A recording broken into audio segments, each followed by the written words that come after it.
as the government shutdown stretches deep into its third week. Tension in Washington is no longer just political, it's personal. Behind the closed doors of the Capitol, Republican leaders are taking a calculated stand, one they believe could redefine responsibility in the eyes of the public. Yet for thousands of military families wondering when their next paycheck will arrive, this debate feels far less like strategy and far more like uncertainty. At the center of this standoff stand two key Republican figures: Senate Majority Leader John Thune and House Speaker Mike Johnson. Both have chosen to hold the line, refusing to advance a standalone measure that would guarantee pay for active duty service members during the shutdown. According to multiple GOP sources, their reasoning is strategic. They believe that passing such a measure would ease pressure on Democrats to reopen the government. And that pressure, they say, is their only leverage. But this move carries consequences, political and deeply human ones. It marks the first time in recent memory that active duty service members could miss a paycheck during a prolonged shutdown. For families depending on that income, uncertainty is turning into anxiety. For lawmakers, it's becoming a test of principle, perception, and patience. Republicans argue that their proposal, a temporary extension of existing government funding, has been unfairly blocked by Senate Democrats. They frame it simply: our bill includes military pay. All Democrats need to do is agree to it. But Democrats counter that the measure, while it may sound straightforward, leaves out critical provisions, including healthcare subsidies set to expire later this year. Without those, they warn, any short-term deal would only delay the inevitable and create even more uncertainty for millions of Americans. Inside Republican ranks, the cracks are starting to show. Some members have begun voicing frustration, not only with Democrats, but with their own leadership. Representative Kevin Kiley of California told reporters he's ready to return to Washington immediately, saying he can't understand why Congress isn't in session to resolve the crisis. His words echo a growing sentiment among rank-and-file lawmakers: pay the troops, no matter the politics. Others, like Representative Jen Kiggans of Virginia, a former Navy helicopter pilot representing more than 80,000 active duty service members, have been especially vocal. Weeks ago, she introduced a bipartisan bill to ensure troops are paid even during a shutdown. It now has nearly 150 co-sponsors, most of them Republicans. In her public statement, Kiggans urged both parties to act, reminding Congress that military families should not have to bear the cost of political gridlock. Even among senior Republicans, this hits close to home. Speaker Johnson's own son attends the Naval Academy. Majority Whip Tom Emmer also has children serving in the military. These personal ties make the decision not to prioritize a standalone military pay bill especially painful. Yet, for now, the strategy remains firm. No separate votes, no piecemeal solutions, no relief, until Democrats accept the larger funding bill.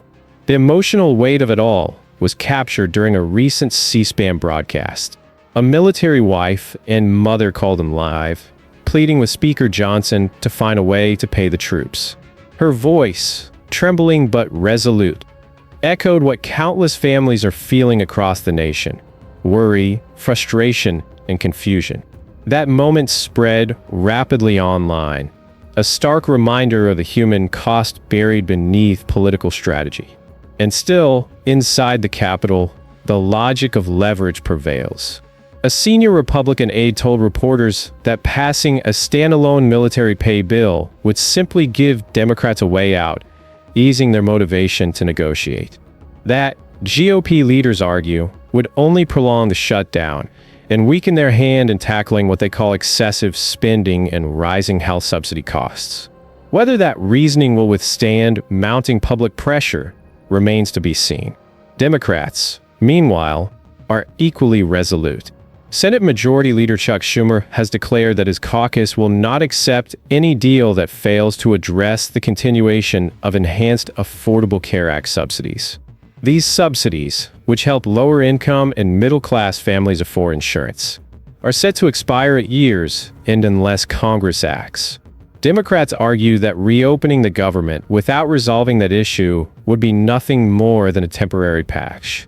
Republicans call that position unreasonable. They claim Democrats are holding both the government and now the military hostage to a single policy demand. The result: an impasse unlike any in recent memory, with both sides convinced of their own moral high ground. The effects are already rippling far beyond Washington. Federal workers are feeling the strain. Essential employees remain on duty without pay. Small businesses dependent on federal contracts face growing uncertainty. Each passing day deepens the financial frustration, turning political brinkmanship into a national burden. If you're finding this breakdown valuable and want clear, fact-based updates on major national stories, make sure to subscribe and turn on notifications. It helps us deliver balanced, accurate coverage without the noise or bias that clouds so much of today's politics. Back in Washington, pressure within the Republican Party is building.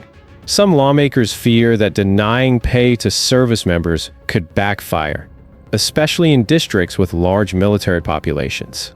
Others worry about appearing disconnected from the struggles of those families. Representative Ken Calvert, who oversees defense funding, said plainly, "Paying troops should be a top priority. Political disagreements should never come at the expense of national security." Still, not everyone agrees. Many Republicans argue their current bill already ensures military pay, and that Democrats, by rejecting it, are the ones responsible for the missed checks. To them, this is a short-term sacrifice for a long-term goal, forcing Democrats to negotiate spending reforms. Behind the scenes, coordination between House and Senate leadership has not been seamless. Earlier this week, Johnson hinted he might consider a standalone bill to pay the military, while Thune publicly took the opposite stance. That brief misalignment prompted a call between the two leaders to unify their message. Aides later confirmed Johnson had misspoken, and that both remain committed to the same hardline strategy. There's also growing speculation over whether the White House could act unilaterally to pay troops. One idea being floated involves using tariff revenue as a temporary funding source.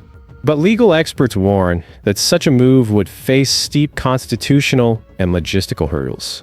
For now, it remains a theoretical escape, not a practical solution. Meanwhile, the debate over the Affordable Care Act subsidies continues to fuel division.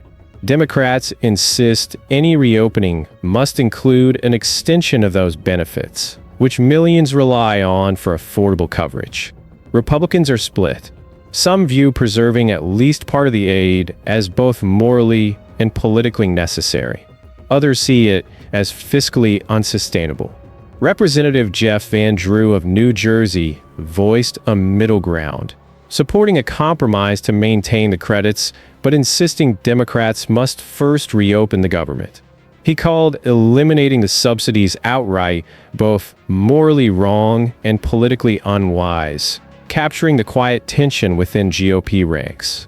Representative Nicole Malliotakis of New York struck a similar tone, open to reform, but firm that Democrats return to negotiations before any new policy talks begin. The political calculation is razor-sharp on both sides. Republicans are betting voters will see them as defending fiscal responsibility. Democrats are betting voters will see the GOP's refusal to pay troops as reckless. Early polls show more blame aimed at Republicans, but both parties know those numbers can shift overnight. In truth, this standoff exposes a deeper flaw in American governance: the growing habit of turning essential functions into bargaining chips for broader ideological wars. When one side equates concession with weakness, and the other equates compromise with surrender, progress collapses. The result: families uncertain about their income, government workers waiting for clarity, and leaders unable to chart a clear path forward. For now, the shutdown continues. Talks of bringing the House back into session circulate, but no concrete plan exists. Each day brings new statements, new frustrations, but little real movement. What happens next may hinge less on political will and more on public pressure. The coming days will be critical. If the shutdown drags on, its shockwaves could hit the broader economy. Markets react to prolonged uncertainty, and credit agencies have already warned. Repeated funding crises threaten U.S. fiscal credibility. That warning adds yet another layer of urgency, one neither party can afford to ignore. For now, both sides stand firm. Republicans believe time strengthens their leverage. Democrats believe persistence protects key healthcare benefits. Between them stand millions of Americans, service members, federal employees, families, waiting for a solution that still feels just out of reach. The story of this shutdown is far from over. It evolves each day, shaped by new negotiations, fresh frustrations, and the human stories beneath the politics. In the end, history will judge not only who won the standoff, but how each side treated those who depended on them most. And for now, that judgment remains unwritten.